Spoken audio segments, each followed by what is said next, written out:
ပင်ဖောက်ဖောက်ကုတ်ကုတ်လေးဖြစ်ရှင်တော့ဒီဗီဒီယိုလေးကိုစောအောင်ကြည့်ပေးပါ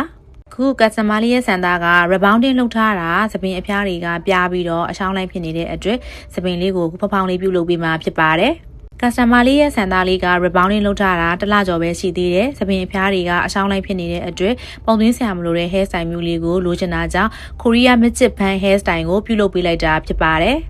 Korea Midget Band hair style ဆိုတာကပုံသွင်းစရာမလိုဘဲနဲ့သပင်အထက်တိုင်းကိုလှုပ်ရှားမှုရှိပြီးတော့ညှက်ထားတဲ့သပင်ပုံလေးတွေကိုပုံသွင်းစရာမလိုတဲ့ hair style ကိုပုံသွင်းလို့ဖန်တီးပြီးတော့ပြုလုပ်ပေးတာဖြစ်ပါတယ်။ကိုယ့်ရဲ့လက်ရှိဆန်သားကသပင်အဖျားတွေလည်းပြပြကြီးဖြစ်နေပြီး digital အကောက်တွေလိုမျိုးမဟုတ်ဘဲနဲ့ဒီဖောင်းဖောင်းလေးရရှိတဲ့ hair style မျိုးကိုလိုချင်နေဆိုရင်တော့ Korea Midget Band hair style ကိုပြုလုပ်ရမှာပဲဖြစ်ပါတယ်။သပင်လှုပ်ထားပြီးသွားလို့ရှိရင်သပင်အကောက်အဖြောင့်နေမှာမဟုတ်ဘဲနဲ့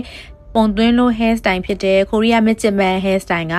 ကတဘာဝဆက်ဆံလေးနဲ့အမြဲတမ်းလှပနေမှာပဲဖြစ်ပါတယ်။လုပ်ပြီးသွားပြီဆိုလို့ရှိရင်လည်းဘလောက်ခံလဲလို့မေးနေတဲ့သူတွေအတွက်အချိန်အားဖြင့်ဆိုလို့ရှိရင်တော့9လကနေ6လဝန်းကျင်ထိခံပါတယ်။ဒီကျတဲ့အကောက်လည်းမဟုတ်ဘူးစီဖန် hair style လည်းမဟုတ်ဘဲနဲ့သပင်ရဲ့အထက်တိုင်းကိုဖောင်းဖောင်းလေးနဲ့တဘာဝဆန်နဲ့ love ကိုလို့ရှိရင်တော့ Korea Midget Band hair style ကိုပြုလုပ်ကြည့်ပါ။ဆိုင်သွားပြီးရင်ခေါင်းချော်ပြီးတော့ပုံသွင်းရနေတဲ့သူတွေအတွက်ဆိုရင်လည်းအခုလိုမျိုး Korea Midget Band hair style ကိုရွေးချယ်လို့ရပါတယ်။နောက်ထပ်သိချင်တာလေးများရှိရင်လည်း comment မှာမေးသွားလို့ရပါတယ်။